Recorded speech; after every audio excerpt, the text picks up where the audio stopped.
bersama-sama.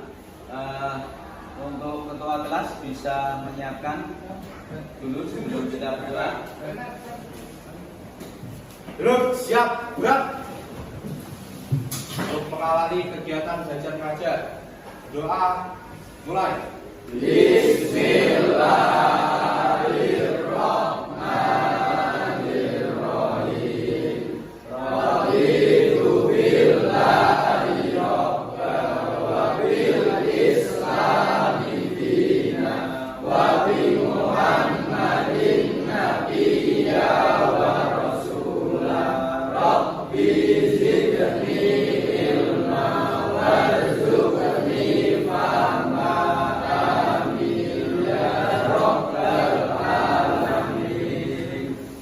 Bacaan semangat senang dulu. Bismillahirrahmanirrahim. Bismillahirrahmanirrahim. Walhamdulillahirrabbina wassalatu wassalam linnabi habibina ya Allah ya Rabbana anta masuduna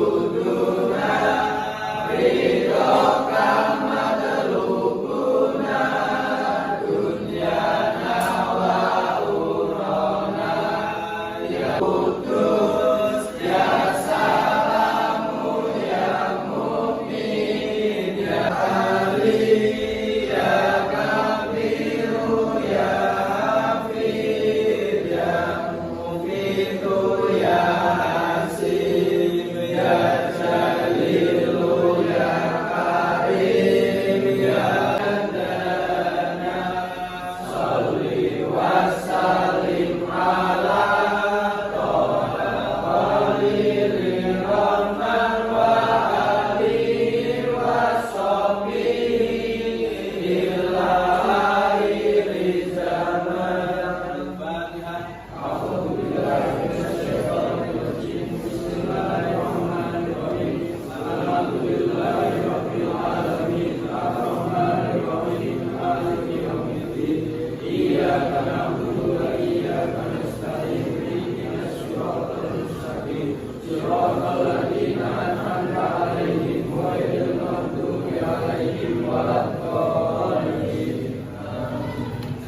Oke, semua sehat semua? Tetap semangat ya? Sebelumnya kan Bapak absen dulu. Hadir. Ferry. Fitri.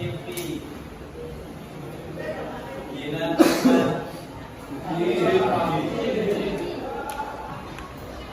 Habib Hussein. Aning. Ilham Akbar. Inti Invita. Laila. Lanjut Maulana. Elida. Enak Yarul. Ahmad Farid. Muhammad Agus Munif. Muhammad Ahmad Arsadani. Hampir Girls. Ivan. Muhammad Nafa. Muhammad Saleh. Muhammad Zidan. Muhammad Jafar. Muhammad Fahrul. Muhammad Naufal. Rahmat Sefa. Satrio Darmawan. Siti Musniatur. Kita akan belajar bersama pada podcast ini. Nanti sebelumnya kita akan belajar dalam pertemuan kali ini tentang perawatan jenazah. Perawatan jenazah. Kenapa? Kok ada jenazah? Kenapa?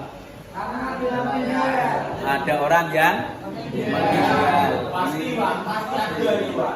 Berarti kalau ada jenazah berarti ada orang yang meninggal. Apa yang kita ucapkan ketika ada orang meninggal?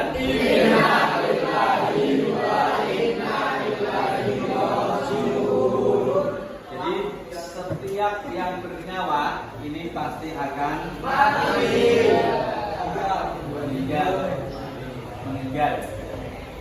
Karena apa? Allah dalam Al-Quran berfirman, kullu nafsin dha'iqatul maut. Setiap yang bernyawa pasti akan meninggal.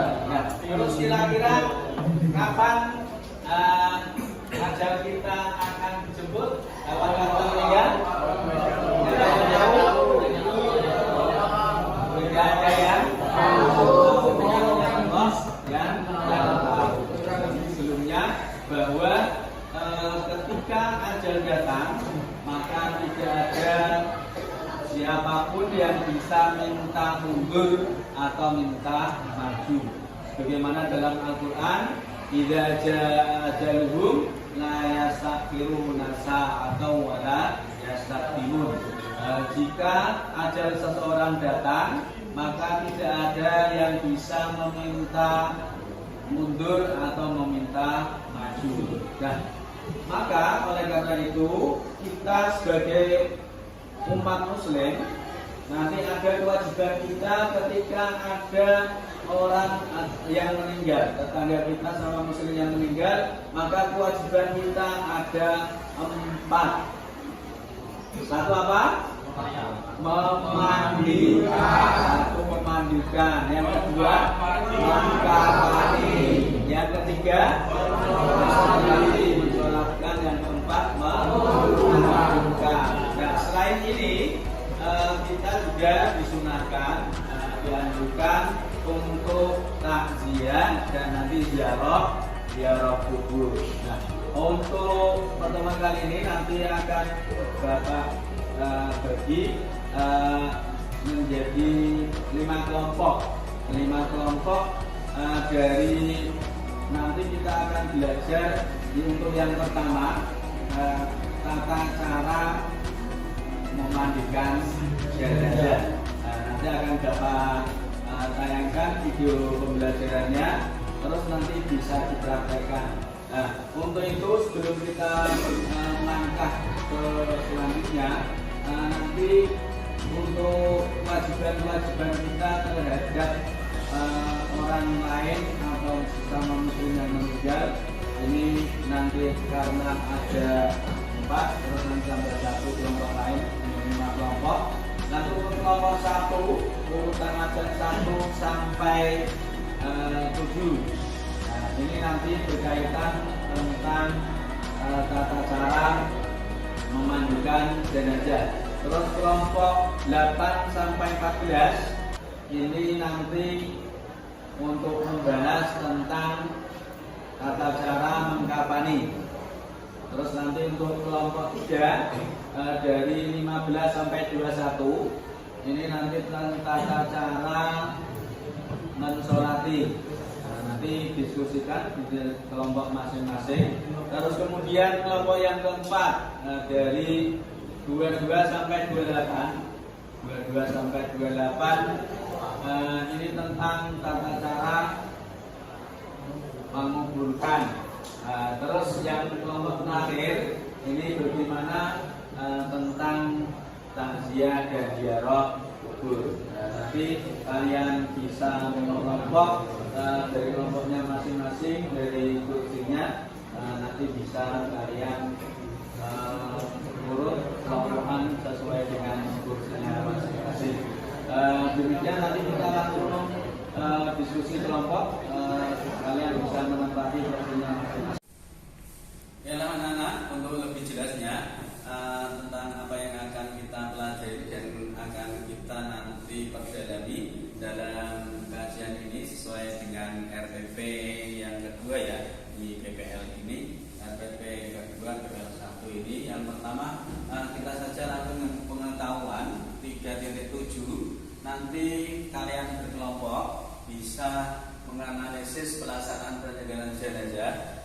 Di sini indikator tujuannya kalian bisa 3.1 menjelaskan cara penyelenggaraan jenazah menurut hukum Islam. Jadi nanti bagaimana tata cara kita ketika kita untuk bisa merawat ya, jenazah sesuai dengan hukum Islam. Kemudian setelah itu nanti kalian bisa ke kompetensi dasar 4.7. Ini adalah untuk yang prakteknya. Nanti kalian bisa menyajikan prosedural penyelenggaraan jenazah. Ya, dan di sini nanti kalian untuk indikator pencapaian dalam pembelajaran ini adalah 4.7.1.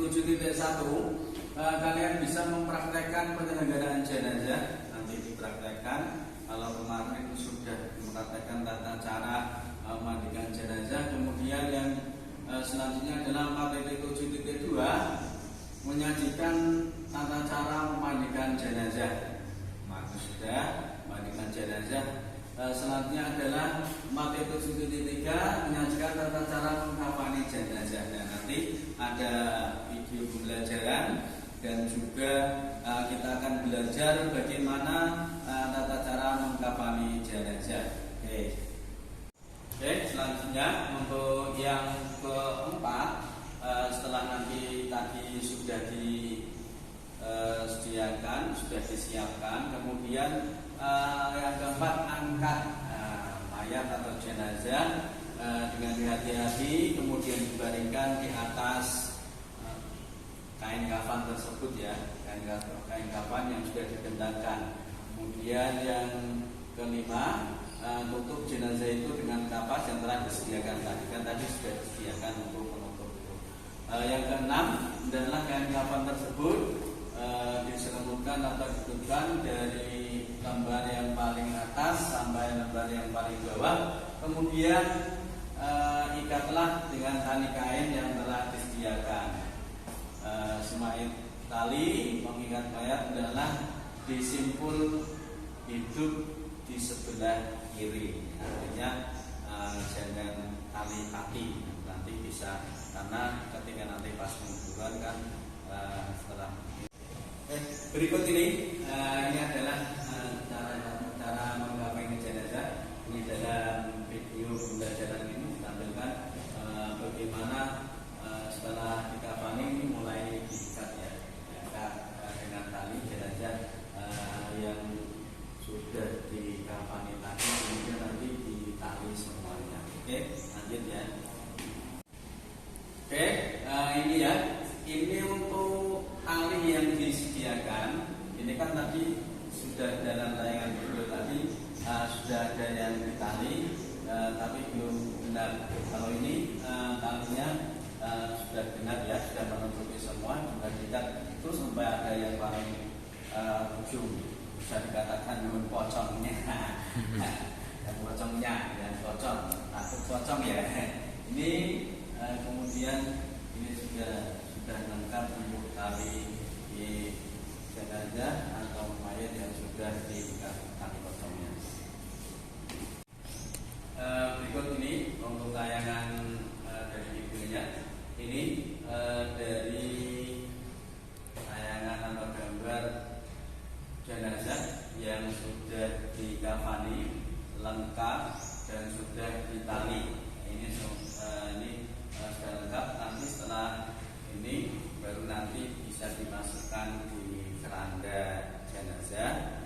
Kalau sudah di keranda jenazah nanti boleh untuk kalian bacakan ayat-ayat suci Al-Quran, baik itu nanti tahlil ataupun yang lainnya, untuk mendoakan jenazahnya ini.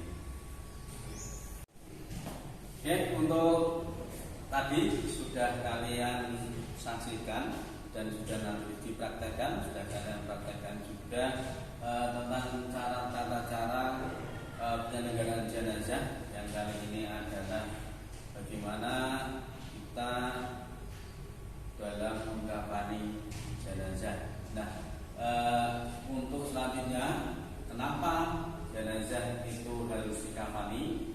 Ini hikmahnya adalah memelihara kemuliaan jenazah,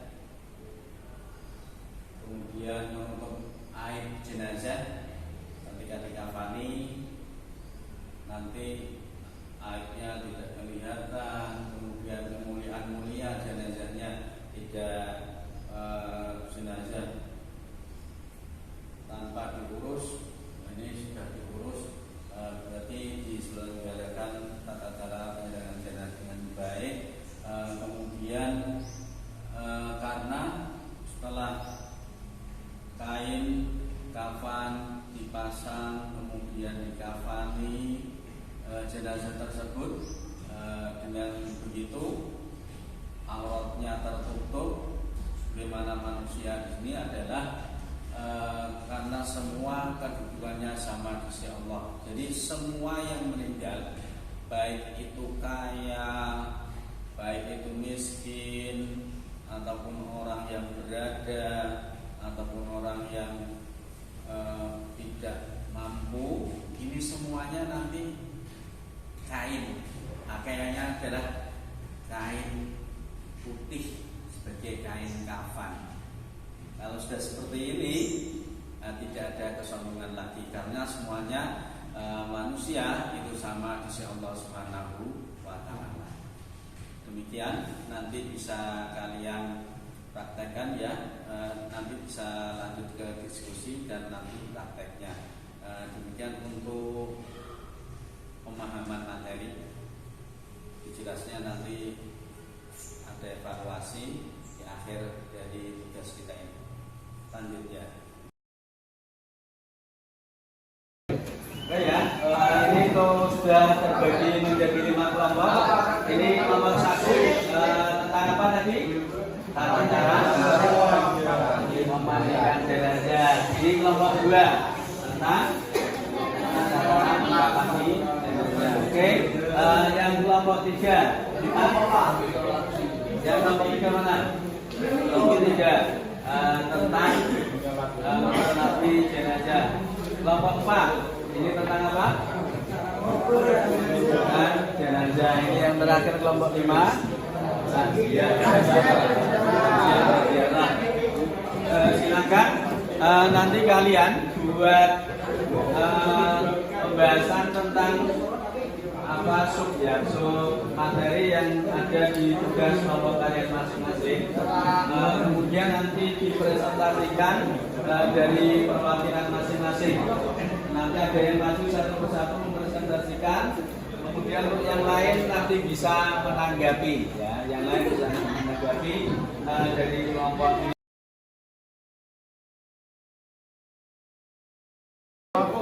Inilah 5 perwakilan dari 5 kelompok yang telah mewakili mempresentasikan dari hasil kelompok masing-masing. Untuk itu aplaus untuk kelompok yang pertama. Oke, sangat menarik untuk kelompok yang kedua. Selanjutnya untuk kelompok yang ketiga yang telah kelompok yang keempat yang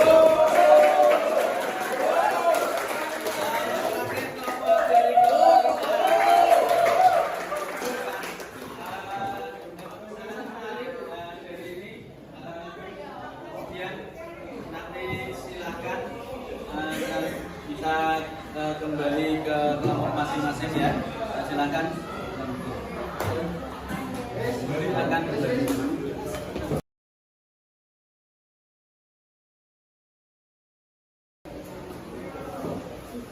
Demikian pemaparan dari kelompok yang terbagi dari 5 kelompok tadi.